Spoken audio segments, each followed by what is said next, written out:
हुजूर बाबा सावन सिंह जी महाराज की जय। परम संत कृपाल सिंह जी महाराज की जय। चचेरी बहन की हुजूर द्वारा संभाल।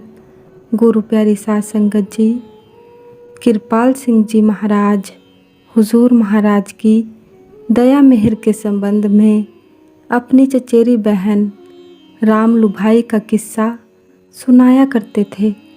महाराज जी लाहौर में थे, वह गांव में थी। वह ऐसी बीमार पड़ी कि हालत नाजुक हो गई।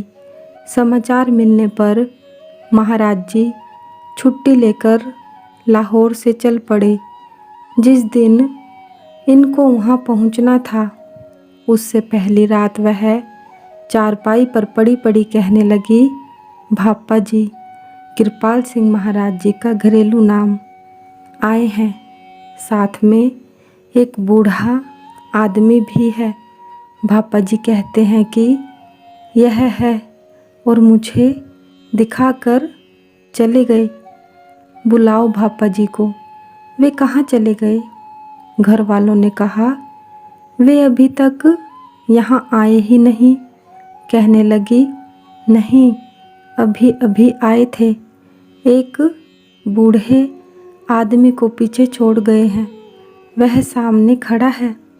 कृपाल सिंह जी दूसरे दिन 12-1 बजे वहाँ पहुँचे तो वह कहने लगी, तुम रात को आए थे, फिर कहाँ चले गए थे? एक बूढ़ा आदमी भी आपके साथ आया था, उसको बताकर चले गए। उसकी हालत सुधरने लगी।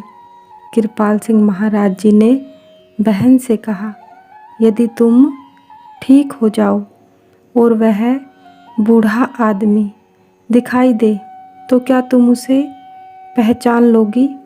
कहने लगी, अवश्य। 2-3 महीने बाद हुजूर रावलपिंडी गए तो लाला राजा राम के मकान पर वह खड़ी थी। कृपाल सिंह जी ने कहा, देख, वे कौन आ रहे हैं? कहने लगी, ये तो वही हैं जिन्हें आप छोड़ गए थे। तुम्हारा कल्याण हो, तुम्हारे प्रियजनों का भी कल्याण हो, तुम्हारे बच्चों का भी। लेकिन कुछ उधर मुँह करो, दिल को दिल से राह बनाओ। हुजूर महाराज जी की दया का वर्णन कभी समाप्त नहीं हो सकता। ग्रंथ ही खत्म हो जाए, यह मजमून पूरा नहीं होगा। भजन सिमरन सब कुछ शरीर के अंदर है। गुरु प्यारी साध संगत जी, परमात्मा ग्रंथों में नहीं मिलता, उनमें तो उसके बारे में केवल वर्णन किया गया है।